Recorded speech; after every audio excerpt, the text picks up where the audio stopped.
Hello, and welcome into our first Humankind video on the channel.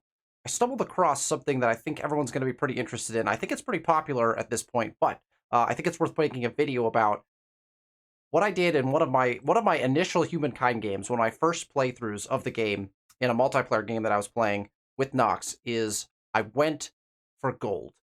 And we maximized, maybe not maximized, we optimized a lot of our gold production. I think there's still things that we can do to make it even better, but I want to take you through a couple of the steps that I went through, and the other beautiful thing we discovered in this particular game was the harbor system and how it can be not exploited, but optimized and maximized to be able to make a lot of gold and to make your coastal tiles worth just insane yields. So let's jump in, and I want to show you some of the pieces that we did. So here's my original kind of land settle in this game. And again, this is a completed game, turn 258. It's all done. I won the game. You could see the fame scores here. 15.7k fame total by the end. Nox right there in second at 12.7k. We were playing, I think, on like Metropolis difficulty or something. So again, a caveat to the fact that this would be more difficult to pull off all of this on a higher difficulty level, but still wanted to show you kind of the steps that we went through. I found playing for gold to be incredibly beneficial. I was able to keep my cities as balanced as I ever have playing Humankind, even in subsequent games that I've played where I've gone for production or food or other different of the FIMs. Playing for gold allowed me to just buy out infrastructure when it made sense, to buy out quarters and districts when it made sense, and that was really advantageous. You can see here that by the end of the game, I switched all the things over to focus on gold just to see what the number would be. Everything was a little more balanced when I was playing, but 92.2 thousand gold per turn is what we were making. You can see I've got $1 million in the bank. I just didn't know what to spend it on anymore. That was how much money you could end up bouncing into as you were doing it this way. So you can see in our capital, we have 117 people, and the balance across the board is super nice. Again, I focused in on using the expert policy button, going food gold, which is typically what I was doing, unless I was flipping into science every so often to catch up on techs.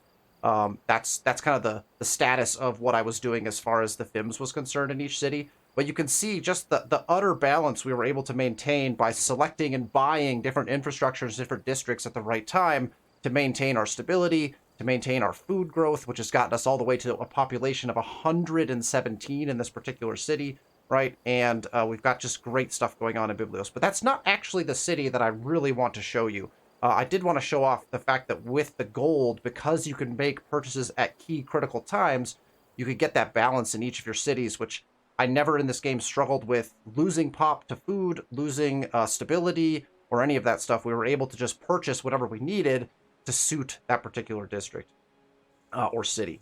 So the city that I'm most proud of is probably Tyre and then Sidon. So my coastline here on my initial settle. So if you see how this game went, this was a really strange game, actually. So every single of the 7 players in the game started, or 6 players, I can't remember, started on this small continent. So we all laid claim to some land.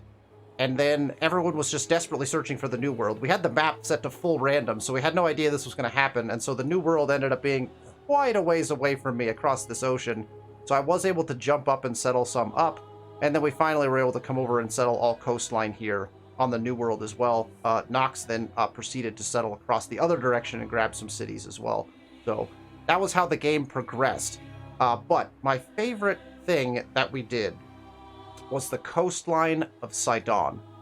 Check this coastline out. Okay, so I gotta caveat this with, you could make this one step better.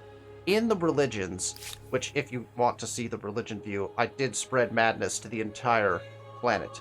Everyone follows my religion, which is wonderful. But we did choose, what do we choose? Reject luxury on the first one, okay? So again, trying to maximize our gold production, and if you recall, there is a food-based one as your first tenet that you can pick, which gives you +1 or plus, I think it's +2, +2 food and production. I can't remember. It's plus stuff on your coastal tiles, and so we could have made our coast even better if we would have chosen that one. It would have been pretty fun to do. We probably should have done that, because as you can see, our coastal tiles without that even are pretty ridiculously good. And then look what we were able to do in Sidon.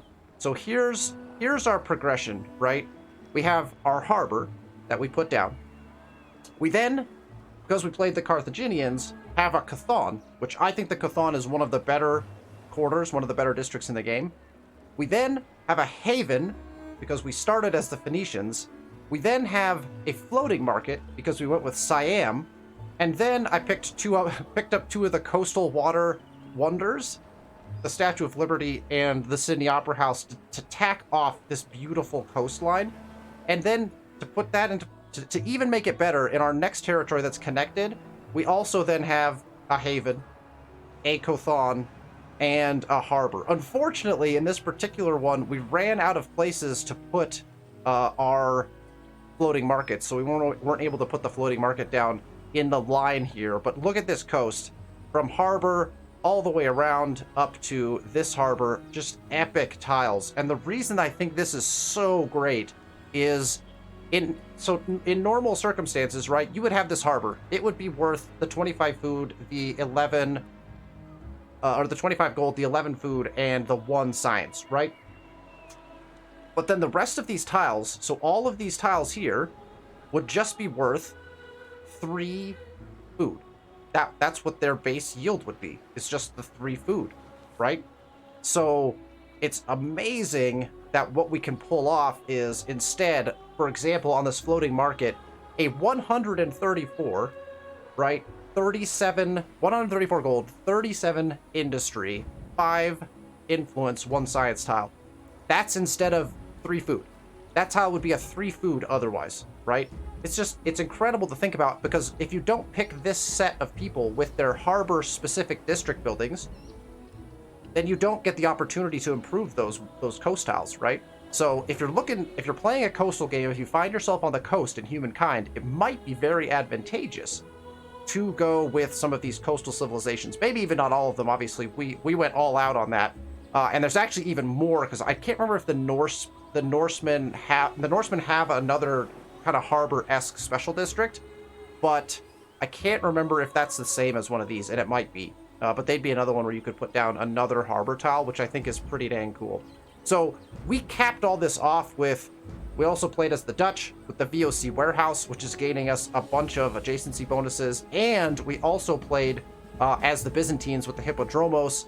That also is giving us a bunch of, so we tried to optimize that a little bit, right? Putting the VOC warehouse right on the coast next to the harbors, because they get the bonus there. And then moving the Hippodromos back a little bit. Definitely could have optimized the Hippodromoses a little bit more if I would have been able to find some more coastal-oriented horses or something like that, because that obviously nets you a lot more with them.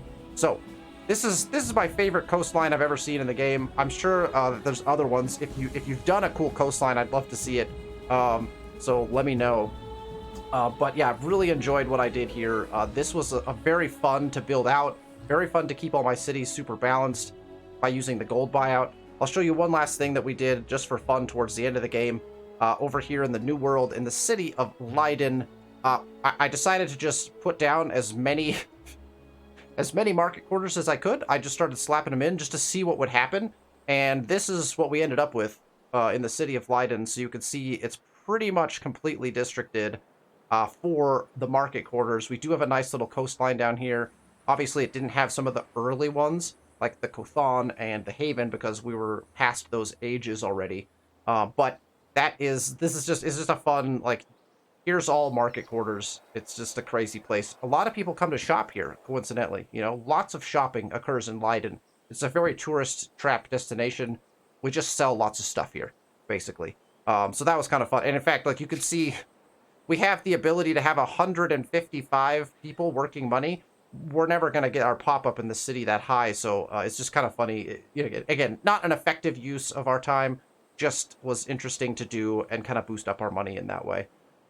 Just to end things, let me take you through the ages that we went through. So we started on, obviously, the nomadic tribe.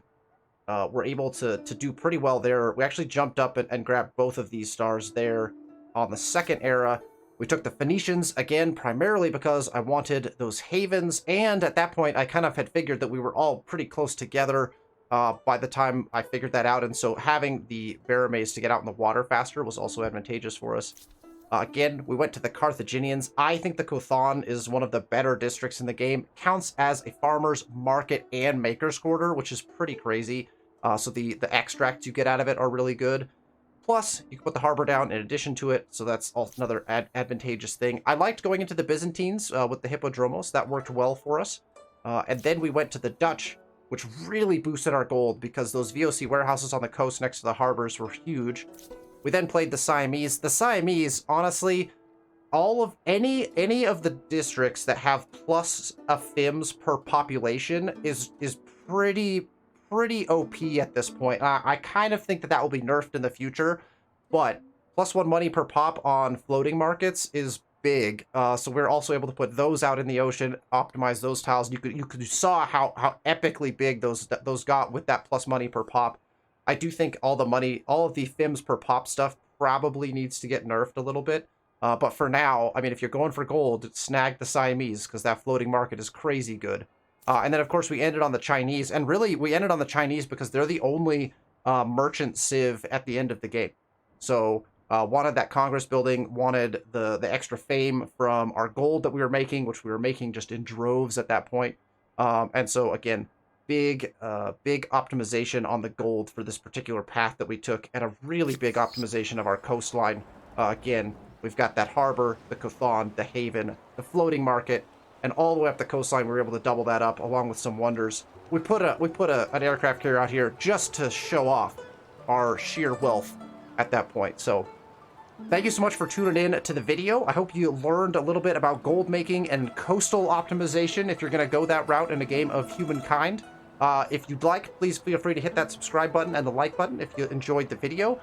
And feel free to comment if you've made a bunch of gold. I know 92k is pretty good, but I know some of you have made more than that. So let me know down in the comments how much gold per turn you've gotten to in a game of Humankind. Thanks so much. I will see you for the next video.